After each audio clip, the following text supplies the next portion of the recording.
ہم کریں گے ہر مظلوم کی حمایت۔ السلام علیکم، میں ہوں حرین فاطمہ اور آپ دیکھ رہے ہیں حمایتی نیوز HD چینل۔ نظر ڈالتے ہیں آج کی اہم خبروں پر۔ تھانہ سکھن کی چوکی لال آباد کے انچارج ASI اعجاز بھٹی جرائم پیشہ افراد کے سہولت کار نکلے۔ رواں دنوں جرائم کے خلاف آپریشن کے دوران گرفتار ملزمان نے غیر قانونی کاموں میں چوکی انچارج اعجاز بھٹی کے ملوث ہونے کا انکشاف کر دیا۔ تھانہ سکھن کی چوکی لال آباد کے انچارج ASI اعجاز بھٹی نے ہفتہ وار بھتے کے عوض جرائم پیشہ افراد کو غیر قانونی کام کرنے کی مشروط اجازت دے رکھی تھی۔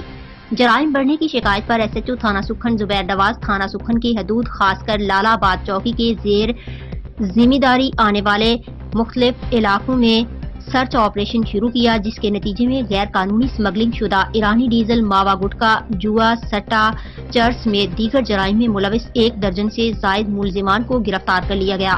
اتنے سارے ثبوت دینے کے باوجود بھی ASI اعجاز بھٹی کو ابھی تک SSP آفس بلایا نہیں گیا، کیونکہ ASI کی پہنچ DIG سندھ اور کشمیر کمشنر تک ہے۔ اوپر کہا، جب میرے سر پر ہے تو مجھے کسی DSP اور SHO سے یا اپنے متعلقہ تھانہ سکھن سے ڈرنے کی کوئی ضرورت نہیں۔